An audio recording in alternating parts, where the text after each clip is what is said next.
कालीचरण नायक सोरडा block पिपलपंका गादलबाड़ी ग्राम पंचायत पिपलपंका ग्राम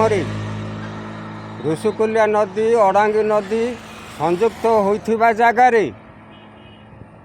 बड़ विराट बड़ dam करी 100 फुट केनाल भितर छतरपुर टाटा कंपानी कॉरिडोर को देवे गोपालपुर आदामी कंपानी की पानी जोगाइवाई बोलिकी गत सरकार प्रस्तुति देइथिले। वर्तमान ये सरकार से जिनस को आक्षेप करी सी आउ थे पुनर्बार डैम निर्माण करने बोलिकी अधिवेशन चलती तार विरुद्ध आज को दीर्घ 3 वर्ष है आरडीसी ऑफिस घेराव करी आरडीसी महोदय ऑफिस स्मारक पत्र दिल्ली दरबार को जनईचु कौन बारंबार कहले डैम निर्माण करने प्रस्तुत कर सोरडा ठू आरंभ करी हुमा गंजा मुहाण मिसिला पर्यंत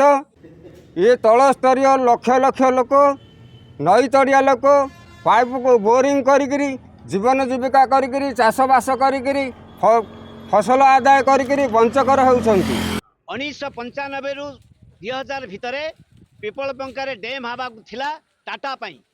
से आंदोलन चलला आम भी से सरकार बाध्य होला से बैंक हो पार ना और टाटा भी हटिला जेहेतु टाटा विरुद्ध दी पाखे आंदोलन है एवं पुणी गत 2 वर्ष धरिक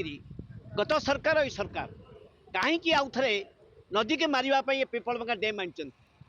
कौन से उपनदी सब उपनदी डैम होती से डैम रे पानी नहीं से पानी रक्षा व्यवस्था करूँ से डैम रे पुनरुद्धार करूँ एवं गंजाम जी 23 खंड गाँ बुड़ेब गंजाम मुहाण रे माछ मरवे छत्रपुर एवं गंजाम ब्लॉक लोक मैंने लुण पानी पीबे पानी रही नदी बाली चोरा चली नुआ सरकार है कहीं कहीं बंद करना बाली चलीगले नदी संपूर्ण आहरी मरीज तेणु आज आम आह्वान करोड़ा सरकार को बारंबार मुख्यमंत्री की कहगला लेटर लिखागला से एक्शन कमिटी की डाकुना गंजाम जिलार ये तो असम्मान मत इरिगेशन डिपार्टमेंट ये तथ्य देती मु पचारि वर्षा दिन पर पुणी वर्षा दिन आसवा पर्यंत अक्टोबर मासरू जून पास पर्यंत नदी में पानी को तुम पिपलपंका दबा ताल कौटे पानी आसो सरकार कहते आउ कौटू आसवनी पदुआ नदी आसो पदुआ नदी में पानी आसेनी पदुआ नदी बेरेज हो जाती तेणु सरकार मानिंट टोपे भी पानी आसो ना नदी मरीज आम चाहूँ निजे मुख्यमंत्री बीजेपी पार्टी सरकार एवं समस्त राजनीतिक दल पार्टी खोलतु